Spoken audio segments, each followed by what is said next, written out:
Hola, ¿cómo están? Bueno, la clase de hoy está dedicada justamente al contrato de consumo. Es la que sigue a la parte general de contratos, que fue la clase que ya, digamos, incorporamos en el campus y en Classroom para que ustedes puedan ver. Lo que a mí me interesa que sepan cuando hablamos de derecho del consumidor o de contrato de consumo, es que es una figura o fueron conceptos que se fueron receptando relativamente hace poco. ¿Por qué les digo esto? Porque es como que la figura del consumidor empezó a cobrar, a tener auge a partir de la reforma de la Constitución Nacional de 1994. Antes a nivel mundial se hablaba de consumidor, pero digamos nuestro derecho lo empieza como a receptar a partir de la reforma del artículo 42 de la Constitución Nacional. Habla justamente de la necesidad de su protección. Este artículo búsquenlo porque es un artículo cortito que está bueno para que puedan leerlo. Por eso fue necesario no solamente, por un lado, tener este cuerpo normativo, que es el que venimos estudiando, que es el Código Civil y Comercial de la Nación, sino que existe una ley específica que trata la defensa del consumidor, como es la ley 24.240, con las reformas que ha tenido. Cuando nosotros hablamos de consumidor, es necesario que tengamos en cuenta que el derecho comercial nació para tutelar al comerciante otorgándole seguridad jurídica en sus relaciones comerciales. Incluso en estas relaciones comerciales que mantiene con su cliente. Y es aquel cliente el que utiliza las cosas o adquiere los servicios justamente para uso privado. Y en este sentido se podría interpretar la figura del consumidor. Pero por definición el consumidor es toda persona en virtud de un acto jurídico adquiere, disfruta, utiliza bienes o servicios como destinatarios finales, no con fines comerciales como es la intermediación, ni tampoco con fines industriales como es la transformación de algún producto, sino con un destino final de uso y goce. Con la reforma de la ley 26.361, que hace de la ley de la ley de defensa del consumidor de las 24.240, la verdad es que se introduce un concepto más amplio de consumidor, en donde se incluye aquellos sujetos que no son parte de esta relación de consumo. Es decir, que cualquier persona que es expuesta a una relación de consumo es considerada consumidor. Y esa definición es la que recepta también nuestro Código Civil y Comercial de la Nación. Entonces, en primer lugar tenemos que tener en cuenta, por un lado, que tenemos el artículo 1 de la Ley de Defensa del Consumidor, que dice que el objeto de la ley es la defensa del consumidor usuario. Esto en concordancia con el artículo 42 de la Constitución Nacional.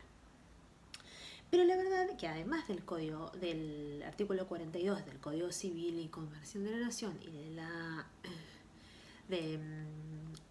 Ley de Defensa del Consumidor, tenemos, digamos, un andamiaje normativo, un conjunto orgánico de normas que amparan este sano equilibrio de mercado. O sea, ¿por qué? Porque de las relaciones de consumo se derivan para ambas partes contratantes una serie de derechos y obligaciones que van a interactuar y que justamente van a lograr un sano equilibrio para el mercado. Porque justamente lo que se busca es eso. ¿Por qué? Porque la figura del consumidor ustedes tienen que entenderla como aquella parte débil del contrato. Un contrato que, de conformidad con las normas que hacen a la parte general de los contratos y de los actos jurídicos, debe gozar de un pie de igualdad, debe ser, digamos, confeccionado y celebrado e interpretado de buena fe. Más lo cierto es que cuando hablamos de contrato de consumo y más propiamente de consumidor, estamos hablando de la parte más débil, de la parte vulnerable de la relación jurídica. ¿Por qué? Porque estamos hablando de una necesidad del consumidor en adquirir ese bien o ese servicio. Entonces estamos hablando de la necesidad de uno para contratar, que puede ser para uso o para goce, pero no importa, es una necesidad de una de las partes que la torna una parte vulnerable. Entonces, tenemos nuestro Código Civil y Comercial a la mano, entonces vamos a ir con la definición de relación de consumo primero. ¿Por qué? Porque van a encontrar que el Código Civil y Comercial habla justamente por un lado de relación de consumo y por otro lado de contrato de consumo. Y dice que la relación de consumo es el vínculo jurídico entre un proveedor y un consumidor. Se considera consumidor a la persona humana o jurídica que adquiere o utiliza en forma gratuita u onerosa, esto quiere decir que, fíjense que puede ser celebrada de las dos maneras, bienes y servicios como destinatario final en beneficio propio o de su grupo familiar o social. Queda equiparado al consumidor, quien sin ser parte de la relación de consumo, como consecuencia o en ocasión de ella, adquiere o utiliza bienes o servicios en forma gratuita u onerosa como destinatario final en beneficio propio o de su grupo familiar o social. Esto quiere decir, incluye al consumidor expuesto que les decía antes. Entonces, van a ver que cuando nosotros hablamos de consumidor, la vamos a equiparar con la expresión de usuario. ¿Por qué? Porque usuario para la ley, o sea, la definición de usuario es considerada o empleada por la ley para referirse a quien contrata con un servicio, y estamos hablando en la misma, digamos, en el mismo sentido cuando hablamos de usuario y de consumidor. Obviamente que consumidores para las cosas, usuarios para el servicio, ¿no? Por otro lado, tenemos la definición de contrato de consumo que surge del artículo 1093. Y dice que es el celebrado entre un consumidor o usuario final con una persona humana o jurídica que actúe profesional u ocasionalmente o con una empresa productora de bienes o prestadora de servicios, pública o privada, que tenga por objeto la adquisición, uso o goce de los bienes o servicios por parte de los consumidores o usuarios para su uso privado, familiar o social. Esa es la definición que surge justamente del artículo 1093. Por un lado tenemos la relación de consumo y por otro lado tenemos la definición de contrato de consumo. Pero vieron que no tenemos la definición de consumidor, por eso se las di hace unos minutos. Ahora bien, el Código Civil y Comercial de la Nación también hace un hincapié en cuanto a la interpretación de las normas o de la interpretación justamente del contrato de consumo. Entonces, ¿qué nos dice el artículo 1094 y el artículo 1095? Por empezar, que las normas deben ser aplicadas e interpretadas conforme con el principio de protección del consumidor y el de acceso al consumo sustentable, que dice y que es primordial que siempre tengan en cuenta en materia de consumidor que prevalece la norma más favorable al consumidor. Mientras que en el artículo 1095, que se refiere a la interpretación del contrato, nos dice que el contrato se interpreta en el sentido más favorable al consumidor, en concordancia obviamente con lo anterior. Y ante dudas sobre el alcance de la obligación, se adopta la menos gravosa. Esto quiere decir siempre, obviamente, favoreciendo a esta posición más vulnerable de la relación jurídica, que es el consumidor. ¿Por qué es importante, digamos, que nosotros tengamos en cuenta esta interpretación? Porque la interpretación que se haga del contrato como de las normas va a ser la que va a tener en cuenta en su momento ante algún reclamo judicial que se suscite en contra de un consumidor o entre un consumidor y un proveedor. Van a ser las normas que va a tener, o sea, las posturas o las disposiciones que va a tener en cuenta el juez al fallar en su momento. Obviamente, además de los medios probatorios que se produzcan y demás, ¿no? Todos los hechos que se invoquen, medios que se produzcan, que ha logrado probar cada una de las partes, pero lo cierto es que van a tener, el juez va a tener en cuenta justamente para la interpretación y el momento de fallar el principio de aquella norma o aquella, digamos, aquella disposición que es más favorable al consumidor. Seguido, el Código Civil y Comercial de la Nación nos habla, empieza con un capítulo que habla de la formación del consentimiento. Entonces, en este capítulo tenemos desde la formación del consumidor, desde las prácticas abusivas a todo lo que es el deber de información y publicidad, ¿no? Y qué es lo que sucede al respecto. Por empezar, ¿por qué es importante la formación? ¿Cómo se da, cómo se forma el consentimiento del consumidor? Porque es justamente para evitar estas prácticas abusivas. Es necesario que se presenten determinadas condiciones de contratación en donde prevalezca lo que es el trato digno, que habla el artículo 1097, que refiere a justamente cuál es la pauta de la dignidad, cuál es la pauta del trato digno, porque la dignidad está relacionada justamente con la tolerancia y con el desprecio al derecho ajeno, está relacionada con el poder de elección que tiene el consumidor, o sea, con no distorsionar esta elección. Por eso es necesaria que la formación del consentimiento se haga en pleno uso, digamos, en pleno ejercicio de la autonomía de su voluntad. Entonces, la pauta de la dignidad dice que la dignidad de la persona debe ser respetada conforme los criterios generales que surgen de los tratados de derechos humanos. Los proveedores deben abstenerse de desplegar conductas que coloquen a los consumidores en situaciones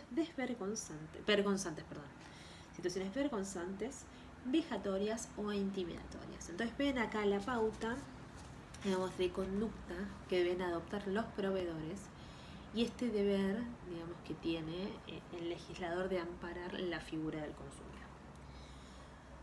Luego hace el desarrollo de lo que es el trato equitativo y no discriminatorio.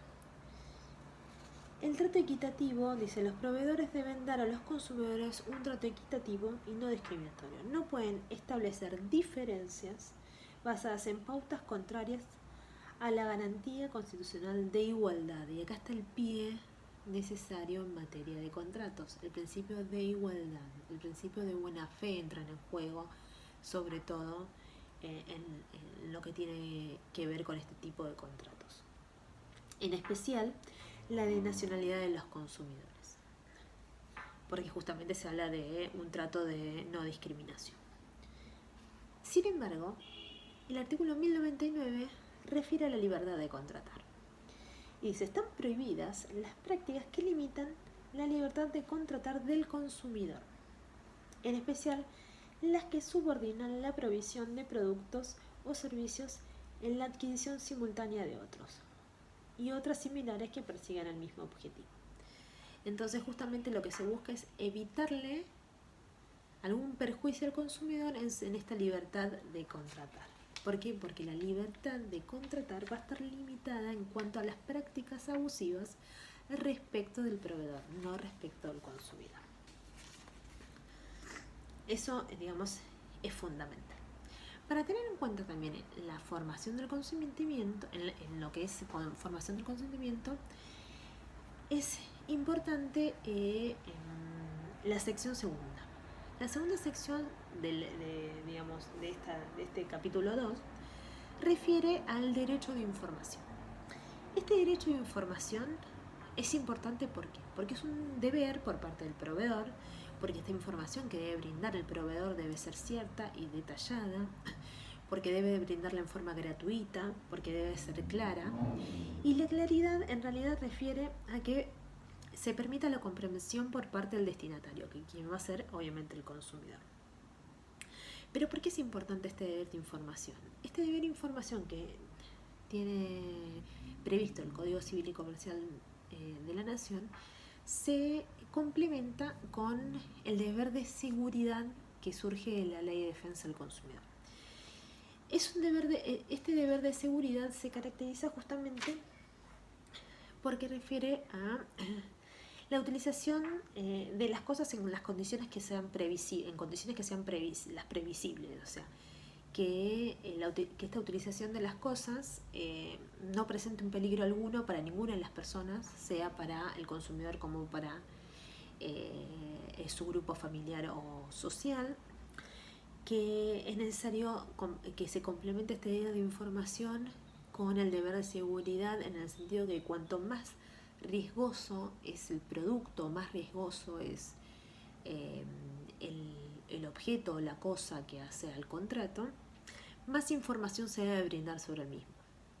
Entonces es importante justamente que además del deber de información, es necesario este deber de seguridad en materia, digamos, de interpretación de los contratos de consumo.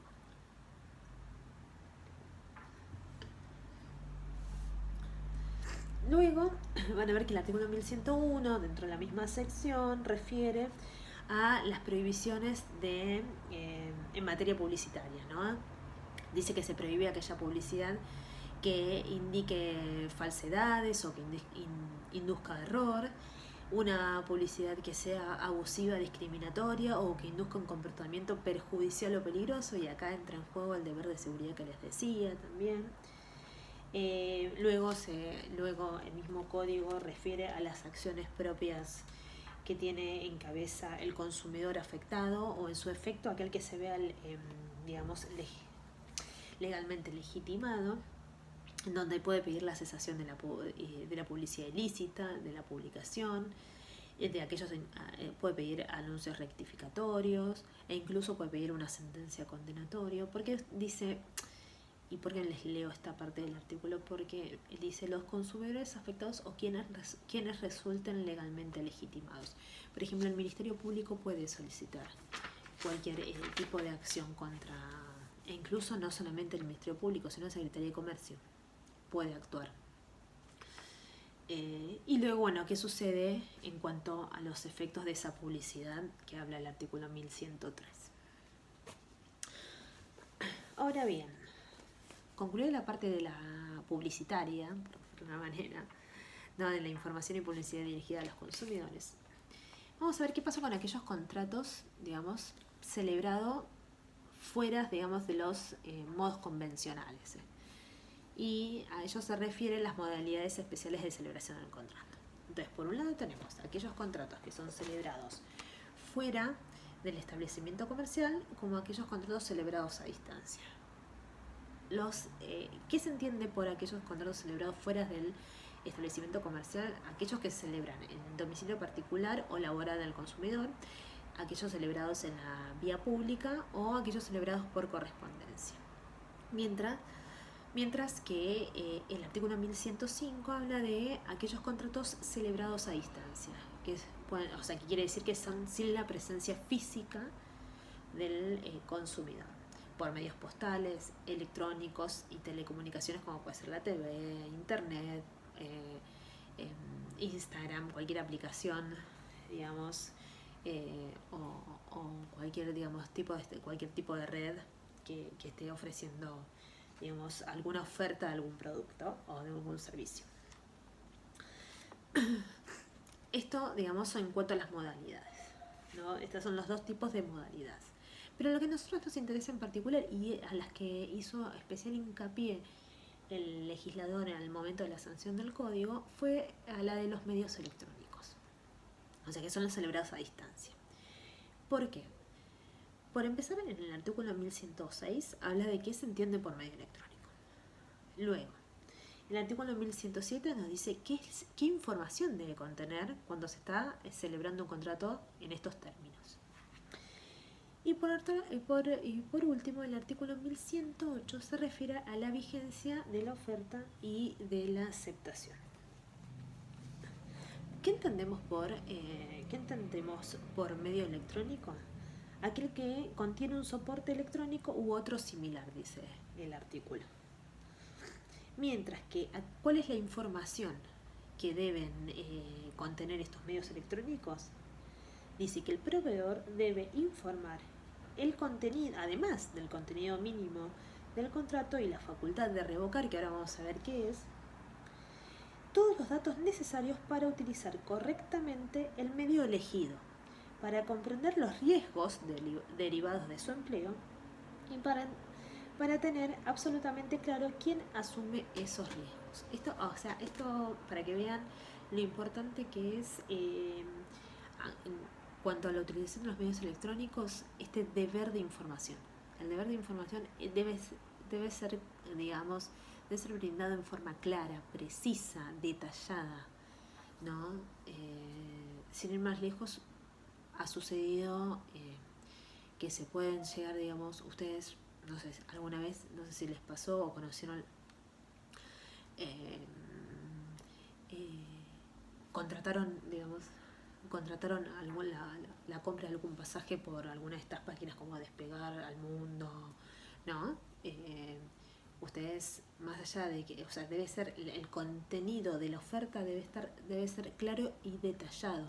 Por eso vieron que nosotros, por ejemplo, no sé, cuando contratamos un hotel por cualquiera de estos medios o contratamos un vuelo, vieron que dicen, por ejemplo, las escalas que tiene, la cantidad de tiempo de las escalas, o en el caso de los hoteles van a ver que dice no solamente qué tipo de habitación se trata, sino todos los servicios que se brindan, si tiene desayuno, si tiene wifi, si tiene estacionamiento, si hay que pagar el parking aparte, si, por ejemplo, no sé, si tiene algún espacio, o en el caso de un hostel, no sé si es habitación privada o habitación comunitaria.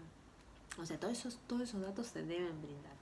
O alguna compra, no sé, de algún bien digamos, por Instagram, ¿no? Por ponerles un ejemplo, en donde, no sé, compro un pañuelo, ¿no? Un pañuelo por Instagram, me tiene que indicar los, ¿cómo se llama?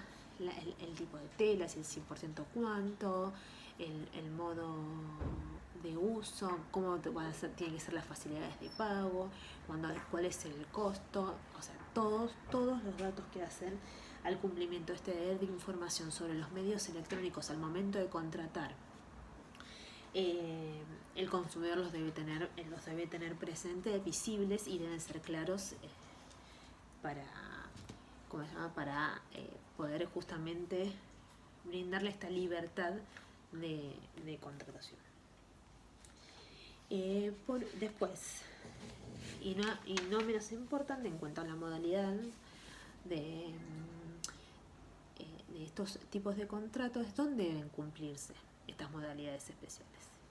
Y el lugar de incumplimiento es importante porque es el domicilio que va a fijar la jurisdicción ante conflictos derivados del contrato. Entonces, por un lado, el lugar de cumplimiento es el lugar de cumplimiento del contrato. Es el domicilio donde el consumidor recibió o debió recibir la prestación. Por otro lado, ese mismo lugar de cumplimiento va a fijar la jurisdicción ante conflictos derivados del contrato. Y el artículo 1109 justamente refiere a que la cláusula de prórroga de jurisdicción se tiene por no escrita. ¿Por qué les nombro esto? Entonces, por un lado, lugar de prestaciones, y por otro lado, el lugar donde se fija la jurisdicción. ¿Y por qué la cláusula de prórroga de jurisdicción se tiene por no escrita? Porque nosotros en materia contractual podemos pactar la jurisdicción.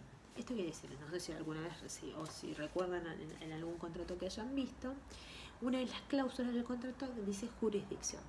En esa cláusula en donde las partes dicen que ante algún conflicto que se derive como consecuencia de las obligaciones que surgen de ese contrato, será dirimido en el ámbito de los tribunales ordinarios de Capital Federal, por decirlo, de la Ciudad Autónoma de Buenos Aires, por decirles un lugar, ¿no? Ahora bien, en materia de contrato de consumo y justamente en protección de la posición más vulnerable de la relación, que es el consumidor, esta prórroga no puede existir. ¿Por qué? Porque nosotros tenemos la posibilidad, como proveedores, de pactar, digamos, este tipo de contratos con distintos consumidores del país.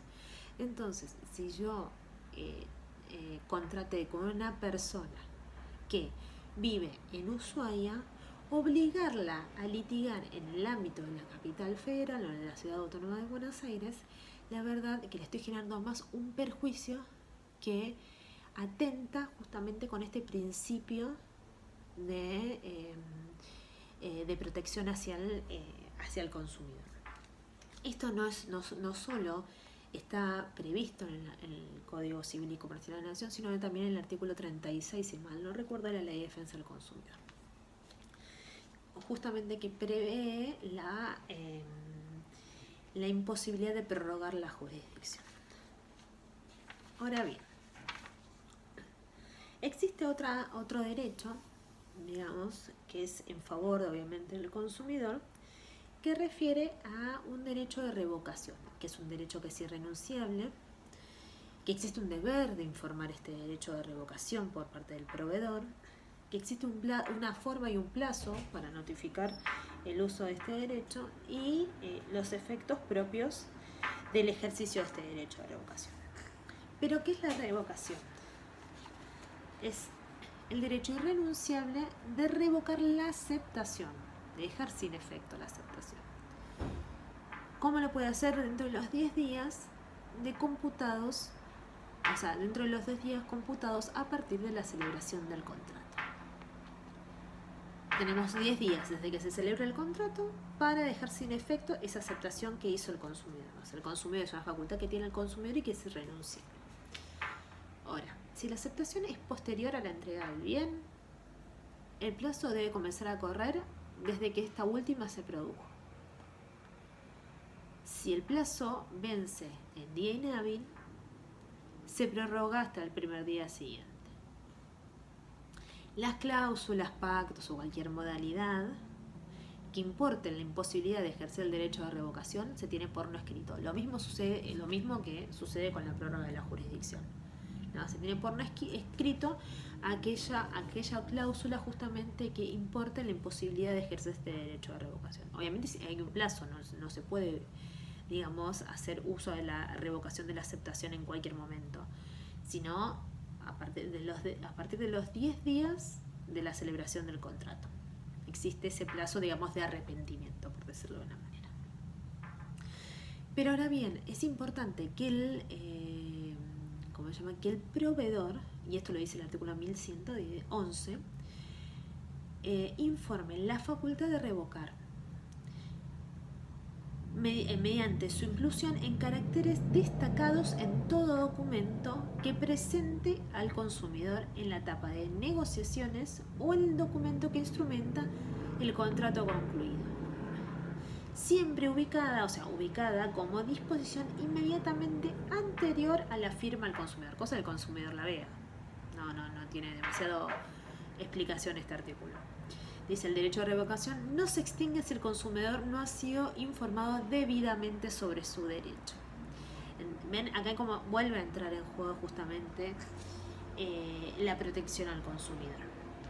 Bueno, y después el 1112 habla de la forma y plazo para notificar la revocación y de los efectos del ejercicio del derecho de revocación, que se refiere más que nada a que las partes quedan liberadas de sus obligaciones y que deben restituir recíproca y simultáneamente las prestaciones que hayan cumplido. Después el artículo 1113, perdón, está un poquito referido. El artículo 1114 habla de qué pasa cuando no se puede devolver la prestación, qué sucede con aquellos gastos incurridos y aquellas excepciones propias al derecho de revocar. Y por último, que si bien quería hacerles un video un poquito más cortito, veo que no voy a poder. Voy a hablarles de lo que son las cláusulas abusivas. Cuando nosotros hablamos de cláusulas abusivas, ustedes tienen que tener en cuenta que lo que se busca es ejercer un límite a la libertad de contratar de las partes. O sea, pero también hay que hacer hincapié que no toda ventaja patrimonial es entendida como un abuso, ¿no? Como que es abusivo, como que es abusiva esa cláusula. Sino que el abuso, digamos, está dado por la desproporción, está dada, digamos, por una ventaja patrimonial desproporcionada. ¿Por qué? Porque entra en juego lo que es el principio de buena fe. Entonces, En materia de cláusulas abusivas, el artículo 1117 en adelante nos va a decir cuáles son las normas aplicables. Y las normas aplicables son las normas que a ustedes les van a resultar, digamos, les van a sonar de el video anterior, que es el de contratos, que justamente que dice que son aplicables las disposiciones de los contratos de adhesión. ¿No? Cuando yo me adhiero a las cláusulas generales de un contrato de telefonía, ¿no? Como un contrato de esos en donde nosotros nos incorporamos como una parte más, pero que ya tiene cláusulas predispuestas, a eso nos referimos. Por otro lado, el artículo, digamos, 1119 nos va a dar la definición, ¿no? Que se entiende por regla general como una cláusula abusiva. Y nos dice que aquella cláusula, negociada o no, que tiene por objeto o efecto provocar un desequilibrio significativo en perjuicio del consumidor. Entonces, por un lado tenemos un desequilibrio significativo, desproporcionado, y ahí está el abuso, y que sea en perjuicio del consumidor. Esa es la particularidad del abuso, que sea en perjuicio del consumidor y que sea un desequilibrio o una ventaja significativa desproporcionada. Por otro lado, el artículo 1120 dice que se considera que existe una situación jurídica abusiva cuando el mismo resultado se alcanza a través de la predisposición de una pluralidad de actos jurídicos conexos. El artículo 1121 refiere a los límites. ¿A los límites en qué? De aquellas cláusulas que no pueden ser consideradas cláusulas abusivas. Y hay solamente dos excepciones. Por empezar, las cláusulas relativas a la relación entre el precio y el bien o el servicio procurado, porque hacen más a un parámetro de mercado que a la relación en sí con el consumidor. Y aparte porque en realidad ya estamos hablando de competencia, estamos hablando de otro tipo de derecho, de lealtad a la competencia, ¿no? De monopolios y otro que podríamos irnos por otro lado y no en materia de consumidor en sí. Después, no pueden ser declaradas abusivas las que reflejan disposiciones vigentes en tratados internacionales o en normas legales imperativas. ¿Por qué? Porque se entiende que ninguno de estos tipos, ninguno de estos cuerpos normativos van a amparar ningún tipo de abuso. Y por último, tenemos que el artículo 1122 habla del control judicial, que se refiere a cómo se regira el control judicial de estas cláusulas abusivas, y dice que se rige por las siguientes reglas. Por empezar, que una aprobación administrativa no obsta ningún control judicial. Después, que las cláusulas abusivas se tienen por no convenidas, así como aquellas que se tienen por no escritas, es lo mismo. Si por ejemplo el juez declara la nulidad parcial del contrato, es necesario, que lo integre. Si no puede subsistir, debe integrar el contrato si no puede subsistir sin comprometer su finalidad. Es decir, que va a tener que, si el contrato, si la nulidad de algunas cláusulas abusivas importa comprometer la finalidad del contrato, en realidad no es una nulidad parcial, estaríamos hablando de una nulidad total del contrato. Y dice el inciso D, dice cuando se prueba una situación jurídica abusiva derivados de contratos conexos, el juez debe aplicar lo dispuesto en el artículo 1075, que habla justamente de la extinción por frustración de la finalidad económica común, o sea que el contrato se tiene por extinguido. Bueno, en materia de consumidor, y en cuanto hace a la materia, mucho más no tengo para decir. Ustedes van a ver que de hecho en el manual, si no me equivoco, no es tanto lo que van a tener para leer, como por ejemplo en materia de contratos, que tienen para leer, interpretar y demás en extenso. En el caso del contrato de consumo no hay tanto para hacerlo. Así que bueno, por lo pronto esto es lo que tenemos en cuanto a la clase de hoy. La clase que viene será la clase de empresa, si no me equivoco. Y bueno, y la seguiremos seguramente disponiendo de la misma manera, porque por lo menos en virtud de las comunicaciones que ha surgido de de la facultad, de autoridades de la facultad y autoridades de la UBA es la modalidad que se va a seguir por lo menos hasta el 1 de junio. Así que bueno, nada, espero que les haya sido útil la clase y que me hayan logrado comprender sobre todo. Así que bueno, nos estamos viendo luego. Saludos para todos, cuídense, quédense en casa en la medida que puedan y bueno, protéjanse mucho. Adiós.